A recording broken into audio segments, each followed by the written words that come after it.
Hermanos, hoy continuamos con la carta del apóstol Pablo a los Efesios y vamos a estar viendo los primeros 6 versículos del capítulo 4. Y hemos titulado la enseñanza de hoy Nuestro andar como miembros de la familia de Dios. Es mi esperanza que durante esta semana estuvieran orando, pidiendo al Señor el ser fortalecido con poder por su Espíritu en nuestro interior.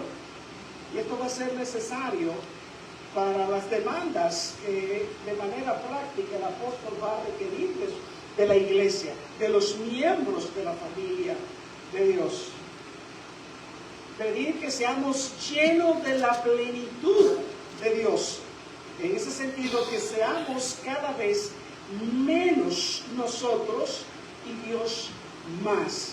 Como decía, ¿verdad? Que yo mengüe y que Él crezca, decía Juan el Bautista. Hermanos, durante los primeros 3 capítulos de esta carta, nuestro Dios ha sido alabado por la grandeza de su redención. Redención que concibió desde la eternidad pasada, ejecutada en Jesucristo y dando como resultado la creación de una comunidad llamada el nuevo pueblo de Dios, su iglesia. Hasta el momento las inclusiones han tenido que ver con la doctrina. Es decir, hemos visto las grandes verdades teológicas que revelan nuestra postura, nuestra posición como creyente en Cristo.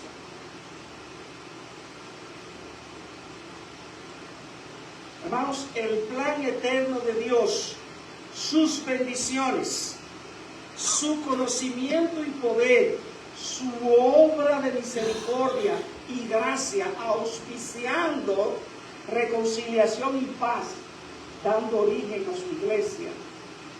Ese nuevo cuerpo de personas de toda raza, lengua y nación que Dios crea para ser ciudadanos de los nuevos cielos y tierra.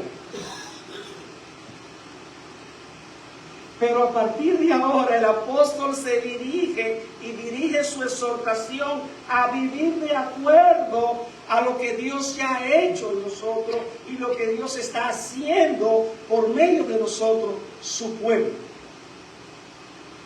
Es decir, como han dicho algunos, desde la posición celestial a nuestro aterrizaje a la tierra. Ahora, ¿cómo obra esa posición que tenemos en Cristo en nuestra vida? ¿De qué manera debe vivir un creyente mientras camina día tras día a lo largo de su vida? ¿Qué espera el Señor de cada uno de nosotros como miembro de su cuerpo, como miembro de la familia de Él? Bueno, en el texto de hoy vamos a encontrar respuesta a esta pregunta. Lo primero que se espera de nosotros como creyentes, como parte del pueblo de Dios, es que andemos de manera digna al llamado que hemos recibido de Él. Dice el apóstol Pablo en el verso 1, yo pues preso en el Señor. Y recuerden, Pablo tenía una interpretación correcta de la circunstancia. Él había sido llamado por Dios y por haber sido fiel a ese llamado, Pablo está preso por el Señor.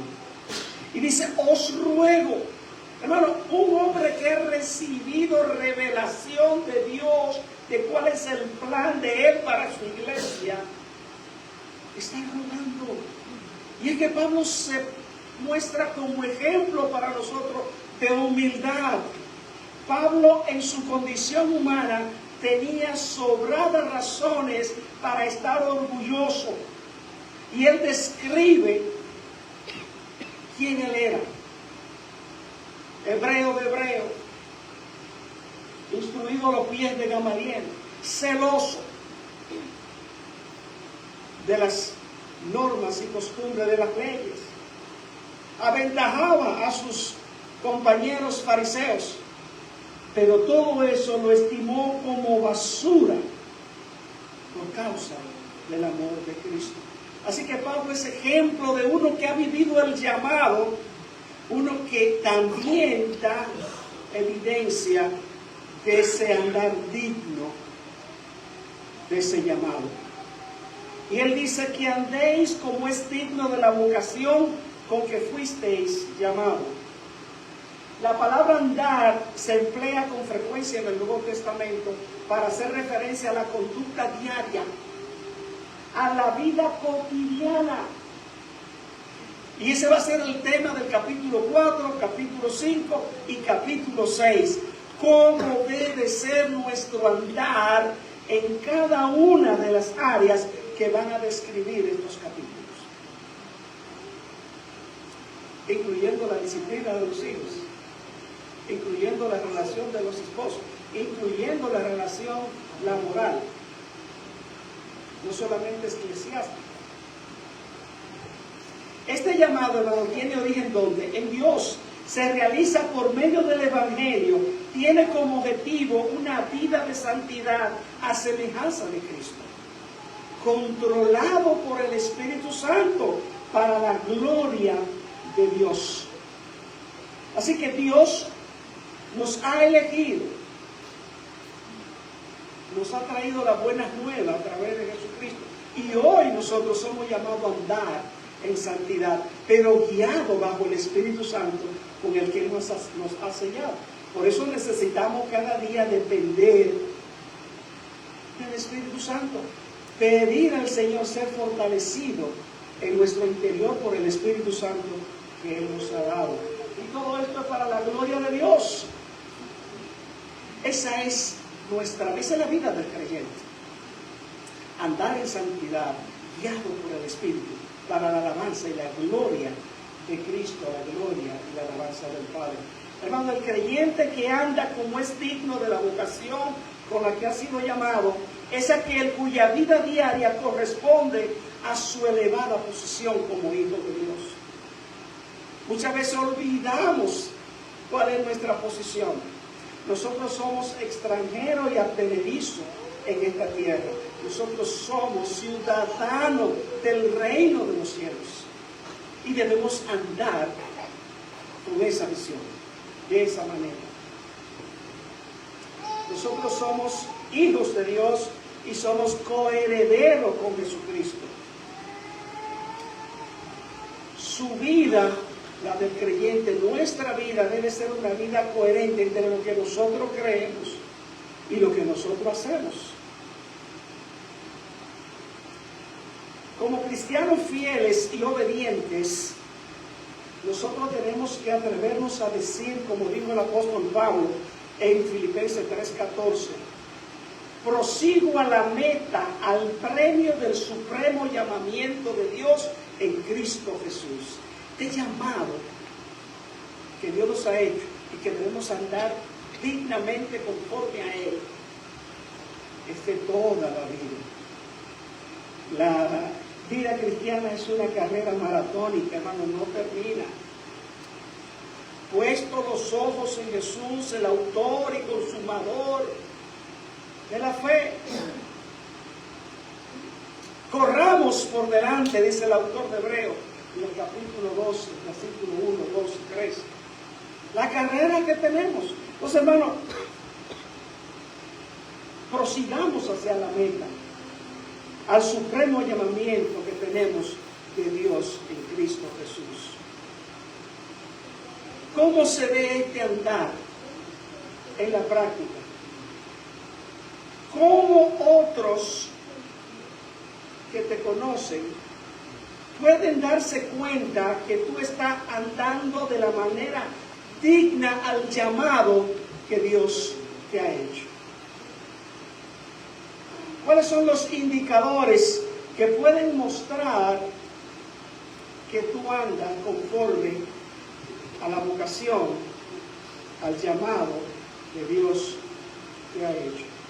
Bueno, pues en el texto de hoy lo vamos a descubrir.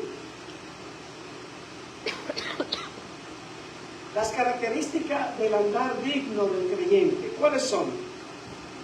Con toda humildad y mansedumbre. Atención a esto, hermano. Soportándoos con paciencia los unos y los otros en amor. La palabra solícito. Esforzados en guardar la unidad del Espíritu en el vínculo de la paz.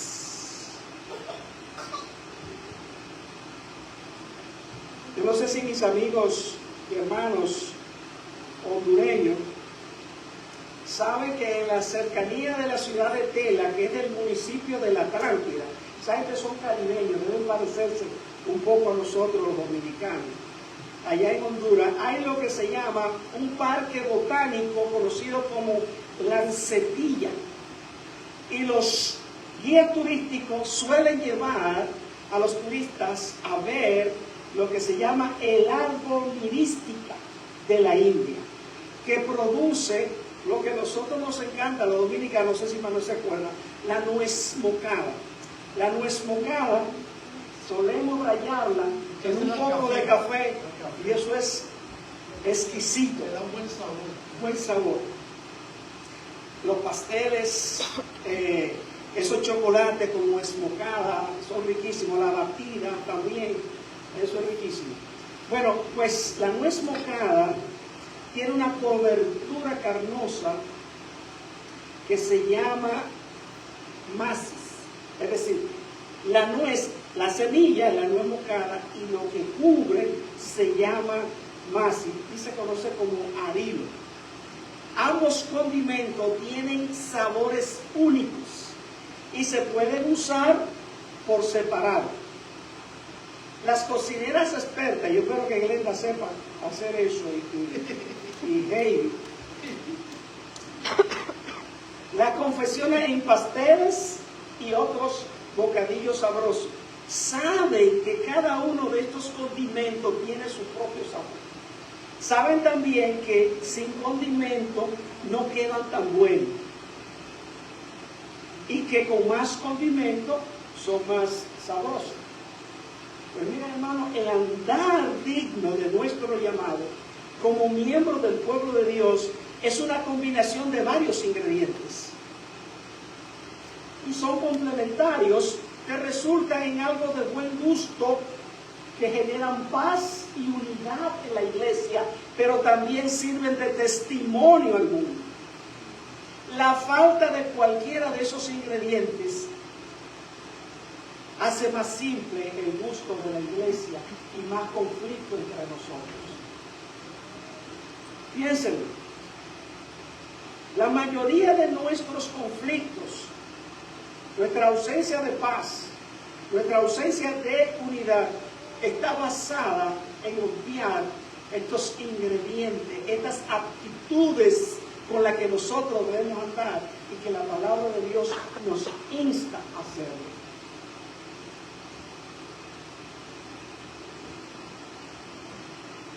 Veamos con detalle estos ingredientes esenciales que dan sabor a la vida cristiana fiel. Estas actitudes que definen lo que significa andar como es digno del Señor. La primera es con toda humildad.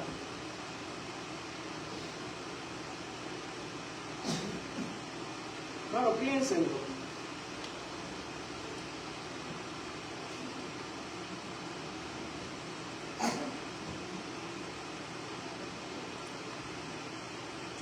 A lo largo de la historia, la humanidad ha tendido a privilegiar el orgullo sobre la humildad.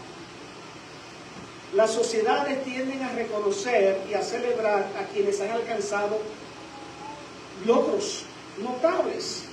Por ejemplo, educación, buenos trabajos, dinero, fama. Esta semana vi con asombro que un dominicano tenía un reloj de $265,000 y no era de oro. $265,000 en un reloj. Y no lo vendía. Le estaban dando 250, no lo vendía. Y nuestros artistas urbanos suelen llevar en su pecho cadenas que cuestan cientos de miles de dólares. Y hay quienes entre nosotros están orgullosos de que tienen mucho conocimiento religioso.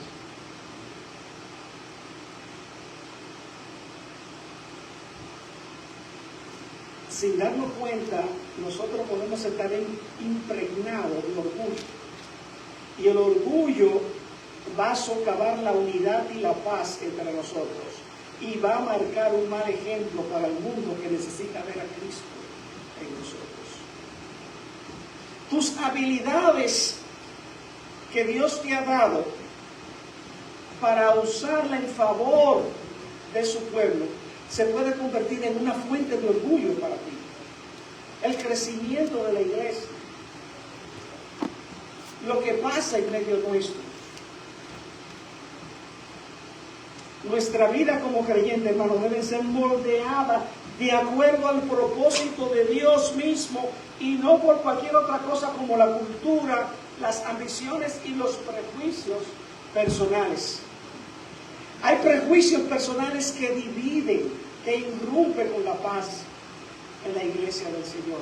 Porque las cosas no se hacen como yo quiero que se hagan. Y no como tú quieras, es como la palabra de Dios dice que debe hacerse. Y hermano, todas las escrituras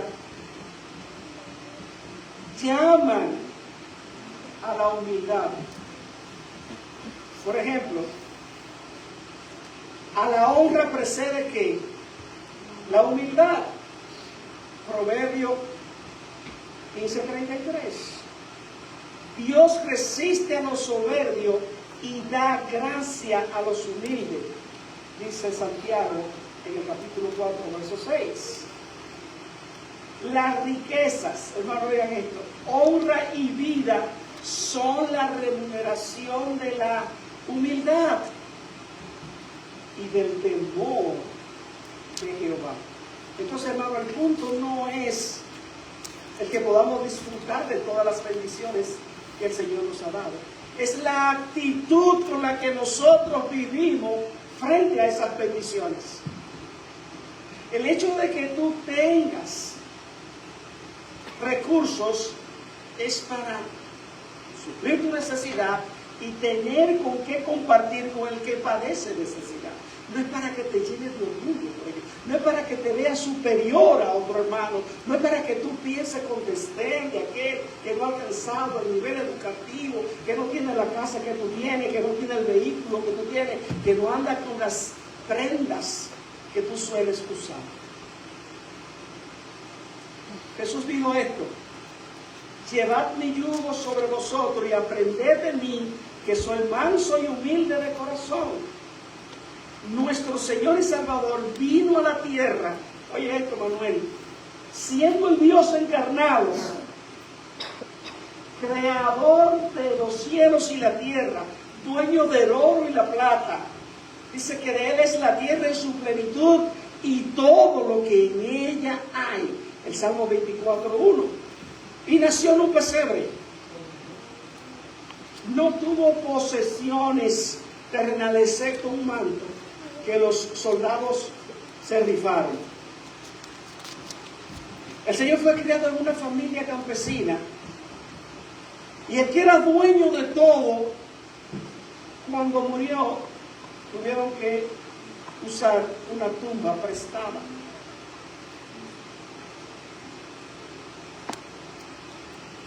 En cualquier momento, el Señor pudo haber usado todos sus derechos, toda la prerrogativa y gloria divina que Él tenía, pero en su obediencia y humildad rehusó hacerlo porque se había salido de la voluntad de su Padre.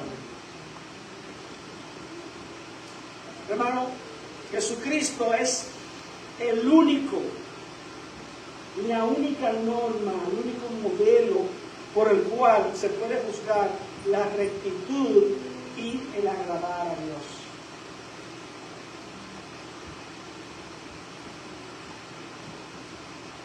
¿Qué sentimiento provocan en ti las peticiones que vienen de Dios?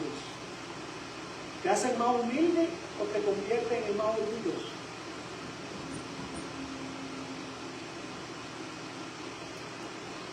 El apóstol Juan dice en Juan 2, primero de Juan 2:6, el que dice que pertenece a Él debe andar como Él andó.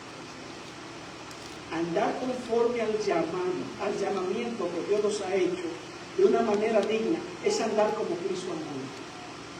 Si tú dices que Cristo está dentro de ti, tu meta es andar como Él andó. ¿Cuáles son las características de ese andar? Ya vimos que es andar en humildad, pero también es andar en mansedumbre. La humildad siempre produce mansedumbre. No hay una persona mansa que no sea humilde antes, porque el orgullo le va a quitar toda acción de mansedumbre. ¿Y qué es la mansedumbre? Bueno, pues la mansedumbre se define como poder bajo control.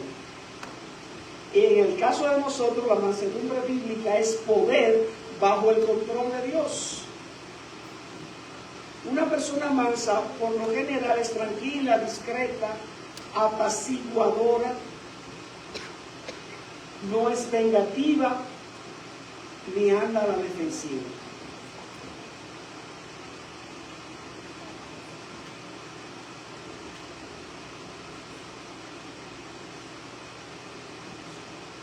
Cuando alguien viene a contarte un chisme, ¿cuál es tu actitud?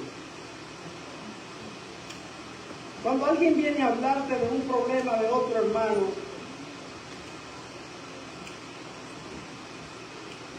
¿cuál es tu actitud? ¿Te une al concierto de la división? ¿O hace lo correspondiente para que la unidad y la paz reine? Por eso que tenemos que ser solícitos, que hermano, nuestras diferencias van a estar al flor de piel. Nosotros somos levantadores naturales de barreras. Nuestros prejuicios están ahí. El Señor y David son ejemplos supremos de mansedumbre. El Señor, frente a su arresto y la defensa de Pedro, le dice: Pedro, estate tranquilo. ¿O tú no crees que yo puedo orar? Y el Señor manda ángeles y toda esta gente aquí tiene que moverse obligado. No.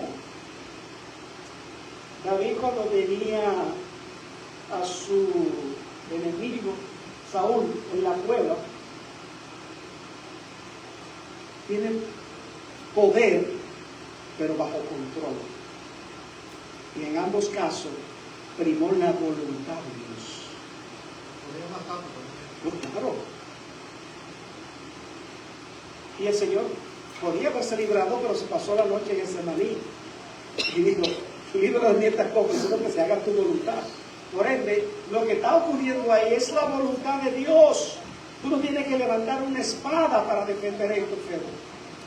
Yo tengo todo el poder para hacerlo, pero esta es la voluntad de Dios.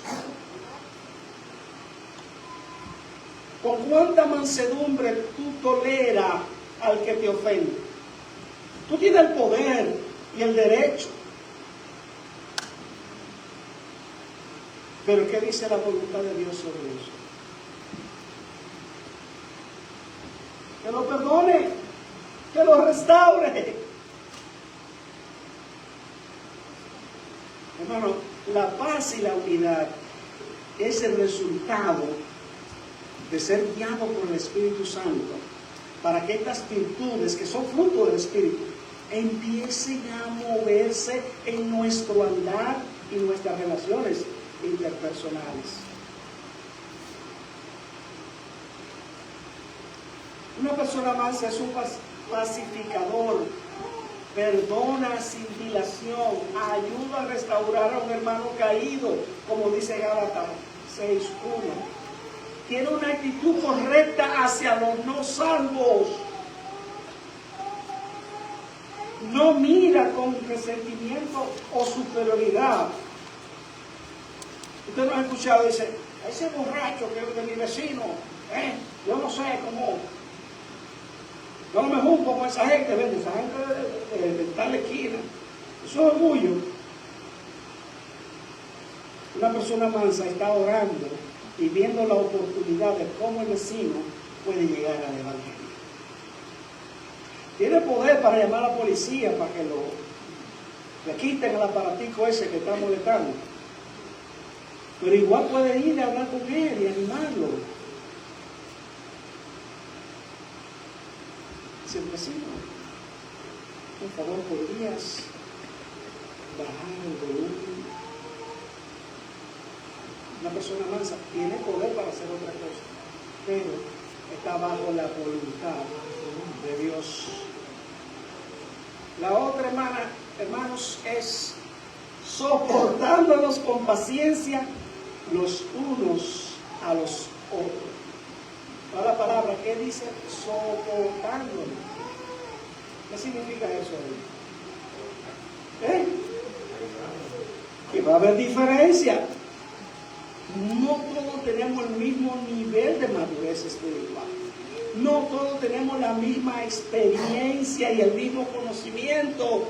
Por ende, hay que ser paciente, y vamos a ver eso más adelante, para esperar el tiempo en que el Señor va a ir moviendo y esperando.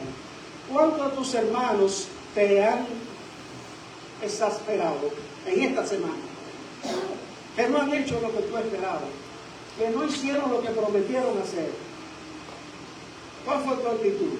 ¿Repudiarlo, orar por él, o acercarlo y ver qué pasó y cómo puede conservarse la unidad y la paz entre ustedes? Esta tercera característica del andar digno del cristiano es la paciencia, y ese fruto de la humildad y la mansedumbre. Es decir, si yo soy humilde, la humildad me va a llevar a la mansedumbre, y la mansedumbre y la humildad me van a llevar a ser paciente.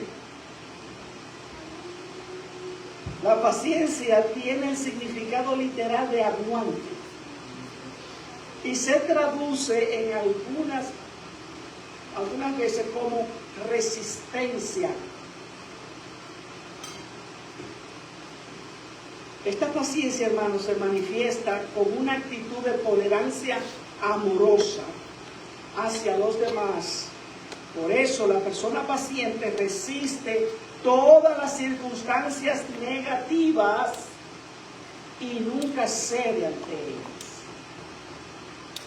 Pablo nunca dijo que era preso de Roma, él era preso por seguir su llamado. Gentiles, él estaba preso y era paciente en ver que se cumpliera la voluntad de Dios en su vida. Hermano, ¿qué decir de Abraham? Abraham recibió una promesa de Dios y tuvo que esperar muchos años para ver su cumplimiento. Dice el autor de Hebreo, habiendo esperado con paciencia, en Hebreo 6:15. Hermano, ¿qué decir de Noé? Dios le dijo, Noé, mira, hazte una embarcación, pero yo la quiero en un sitio desértico, alejado de todas masas de agua. antes de que hubiera caído una gota de agua desde los cielos. Así que Noé a los 2 meses ya estaba listo. 120 años, hermano. Mientras construía, predicaba y decía a su vecino: el juicio de Dios se acerca. Hermano, nosotros estamos acostumbrados a reforzadores continuos. Tú enciendes un celular y si se tarda mucho ya tiene que cambiarlo. No sirve. Tú le das un interruptor y si no enciende la bombilla, te molesta. Queremos respuestas inmediatas. Necesitamos paciencia. Así que, hermano, no se desesperen. Confiemos en Dios. Dejemos que el Espíritu Santo empiece a obrar y a sanar y agregar todo lo que hace falta en su pueblo.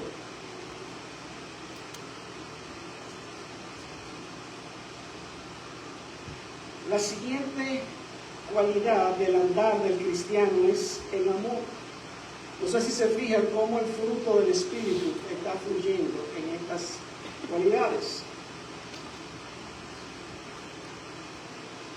Este cuarto elemento de andar digno es la actitud de soportar con paciencia los unos a los otros en amor. Si no es en amor, mire, usted dice: a las 3 son la vencida.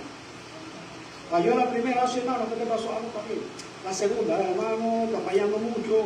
La tercera, hay que sacarlo. No sirve. Tiene que ser un amor ágape, hermano. Es el amor de Dios lo que nos puede permitir tolerar con paciencia las diferencias que pueden haber entre nosotros. Pedro dice: esta clase de amor cubrirá multitud de pecados. Y no es que nuestro hermano está bien, pero hay que orar por él, hay que animarle, hay que ver qué pasa. Hay que seguir, hay que ser paciente.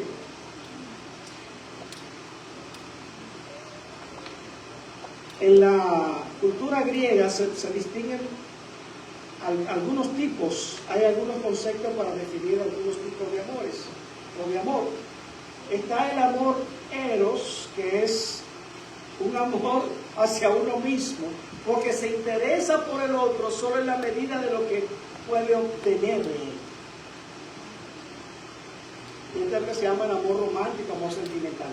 Pero está también el amor filial, que es el amor de hermanos. Y el amor filial, entonces, es un amor que es recíproco, un amor que da en la medida en que recibe. Yo he escuchado de hermanos: no, pero que él no viene a visitarme, yo tampoco lo visito. Él no me habla, pues yo no le hablo. Es el amor filial. O a mí me interesa. El que cambió fue él. Yo no he cambiado. Necesitamos el amor ágape. El amor ágape es el amor incondicional, libre de todo egoísmo. No importa que él le haya dejado de venir, alguna razón hay. Hermano, ¿qué pasa? Tengo 5 días que no te veo. Cuéntame, ¿qué hice o qué no he hecho? No, es que estaba enfermo, pero no he oído. Amor incondicional. No depende de lo que tú hagas, es de lo que Dios diga que tú debes hacer. Este es un amor que se extiende hacia los enemigos y hay que orar aún por los que nos persiguen. Eso es lo que el Señor dice. Si no, ni tú ni yo tuviéramos hoy dentro de la familia de Dios. Porque ese amor ágape es lo que hace posible que Dios enviara a su Hijo a morir por ti cuando tú eras enemigo de Dios, cuando tú estabas bajo su ira, cuando estábamos bajo su ira. Entonces el amor ágape es el amor que nos permite soportar nuestras diferencias.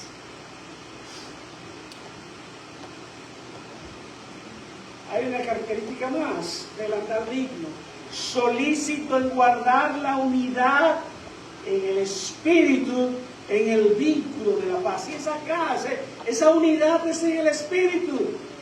Por eso necesitamos pedir ser fortalecidos por el espíritu en el interior de nosotros y someternos a la guianza del Espíritu Santo. El resultado último de la humildad, la mansedumbre, la paciencia, el soportar en amor, es ser solícito en guardar la unidad en el vínculo de la paz. La preservación de la unidad del Espíritu en el vínculo de la paz debe ser el interés constante y solícito de todos nosotros como creyentes. Esta unidad proviene del interior, se manifiesta mediante las cualidades internas de humildad, mansedumbre, paciencia y amor que soporta. Lo que siempre va a estar en juego dentro de la familia de Dios es que se quebrante la unidad de nosotros. Y el Señor oró en Juan 17 pidiendo por esa unidad. Hermanos, nuestras naturalezas pecaminosas, nuestros prejuicios, nuestro refuerzo a nivel del mundo de convertirnos en orgullosos, que es opuesto a la voluntad de Dios, va a crear fricción entre nosotros, va a crear división, va a crear ausencia de paz, va a crear ausencia de unidad. La unidad ya ha sido creada por el Espíritu Santo, porque por un solo Espíritu fuimos todos bautizados en un cuerpo, sean judíos o griegos, sean esclavos o libres. Todos se nos dio a beber del mismo Espíritu. Son muchos los miembros, pero el cuerpo es uno solo. Hermanos, nuestra responsabilidad como miembros de la familia de Dios consiste en guardar la unidad del Espíritu a través del andar en fidelidad, como es digno de la vocación que Dios nos ha llamado, haciendo manifiesto a Cristo ante el mundo mediante la unidad que tenemos en Él.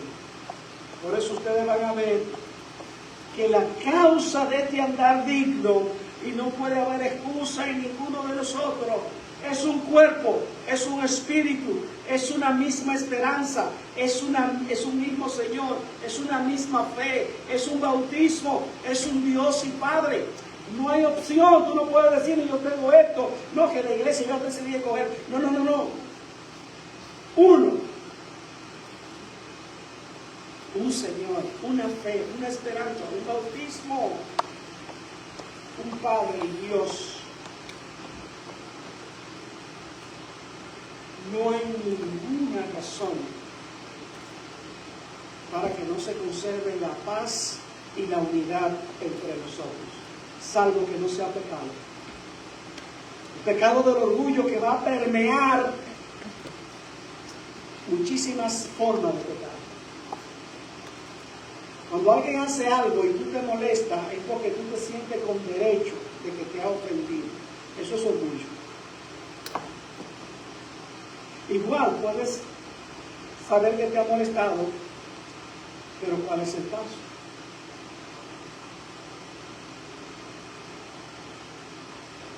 Distanciarte, contraatacar o perdonar y restaurar. Y clarificar. Hermanos, entonces, sabemos que cuando permitimos que entren en escena los prejuicios, las quejas, hermano, perdónenme, no sé quién de ustedes no se ha quejado. El orgullo y las comparaciones, no sé quiénes de ustedes no han comparado. La envidia, etc. Lamentablemente, la paz y la unidad se ven quebrantadas en el pueblo de Dios. Por ende, entonces, estamos siendo llamados a que se hace indispensable que cada uno de nosotros, como miembro del cuerpo de Cristo, se dedique a cultivar estas virtudes de manera diaria. Así como el pastor decía esta mañana, tenemos que planificar, tenemos que accionar. Si no practicas, si no planificas, cultivar estas virtudes no lo va a hacer.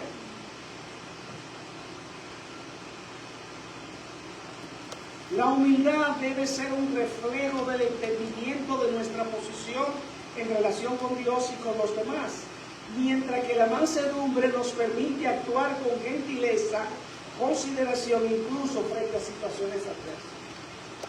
La paciencia demanda una confianza en los tiempos y propósitos de Dios, evitando respuestas impulsivas o divisiones innecesarias. Tenemos testimonios opuestos que glorifiquen al Señor. Cuando tú dices, wow, después de 1 año y medio, después de 2 años, él diría, como entró fulano y como Dios lo ha transformado. Qué bendición. Si hubiese sido por la primera respuesta de él, usted dice, este no pertenece al grupo. Pero ahora es un hombre que Dios está usando con poder. Tenemos que ser pacientes, hay que ver el propósito de Dios, cómo el Señor está trabajando en la vida. Y no todo, así como cada hijo es diferente, cada miembro es distinto, madura en una manera muy particular. A veces necesita que Dios le dé su pela, otras veces es por amor, por decirle, Señor, por amor a ti, hago esto. Otras veces, wow, por darle cacorudo, mira dónde estoy ahora, Señor, perdóname. Y se arrepiente, porque al que Dios ama, disciplina, y la disciplina no tiene que ser física, puede ser retiro de cosas agradables o colocarlo en situaciones complejas. Por último, hermanos, el amor ágape como vínculo perfecto nos motiva a superar barreras personales. Pregúntate por qué tú no has podido tolerar tal situación de tal hermano o hermana X, o de tal hermano o hermana X dentro de tu familia. Debe estar el amor filial, quizás, o el amor egoísta, eros, pero no el amor ágape.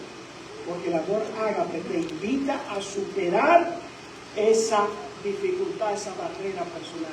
Si hay barreras que existen entre ustedes como familia, como pareja, o como miembro de esta iglesia, indiscutiblemente el amor ágape no es el que está primando en tu corazón.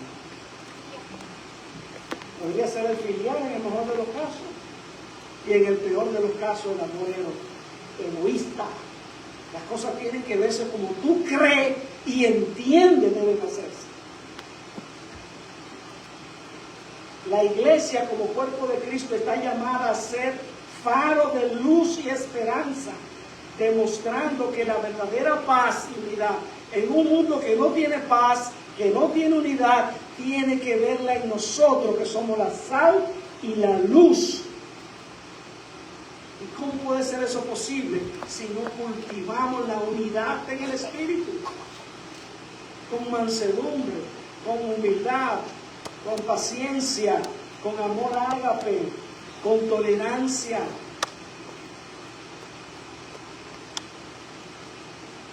Hermano, el desafío es ser intencionales en nuestras acciones. Asegurémonos de que cada paso que damos refleja nuestra vocación divina. Cada vez que tú haces algo, tú dices, ¿esto es conforme al llamado que Dios me ha hecho? ¿O es conforme a mi naturaleza pecaminosa, a mis deseos egoístas? Esto que yo estoy pensando, ¿es conforme al llamado que Dios me ha hecho o es conforme a mis deseos egoístas? Necesitamos ser guiados por el Espíritu, porque los deseos de la carne son opuestos a los deseos del Espíritu. Y esto es para la gloria de Cristo, a quien servimos. Hermano, Dios nos ha acercado, Dios nos ha llamado a su Hijo, Dios nos ha bendecido para que andemos conforme al llamado que Él nos ha hecho, en una forma digna. Y el fruto del Espíritu tiene que ser evidente. Revisemos hoy, no mañana, hoy, cuáles son las actitudes de orgullo que están en nosotros. Hermano, nosotros estamos formados para ser orgullosos. Ustedes sabían que el pecado empezó por orgullo, cuando Satanás quiso hacerse igual a Dios. Ustedes saben que esa fue la fórmula que Él le vendió a Adán y Eva. El día que ustedes coman de este fruto van a ser igual a Dios. Y saben que nosotros queremos y entendemos en la práctica que sabemos más que Dios. Porque en vez de actuar con humildad, nos movemos con orgullo. Y en vez de hacer su voluntad, decimos, no, pero es que yo no puedo. A mí no me agrada eso. Eso es muy difícil para mí. Ahí es donde está el negarte a ti mismo. Hermanos, como miembro de la familia de Dios, andemos de la manera digna con la que Dios nos ha llamado. Vamos a hablar. Dios y Padre nuestro, Señor, pedimos perdón por nuestros pecados. Señor, ¿cuántas veces hemos obrado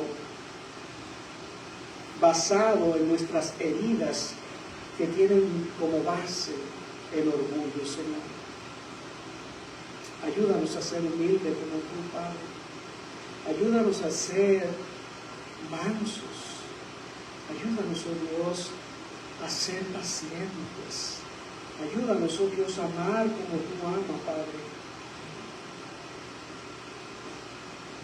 Permítenos dejar que tu Espíritu Santo que mora en nosotros tome control y ese sea el resultado como el fruto de su guianza en nuestras vidas para la alabanza y la gloria de tu nombre. Por Cristo Jesús oramos. Amén.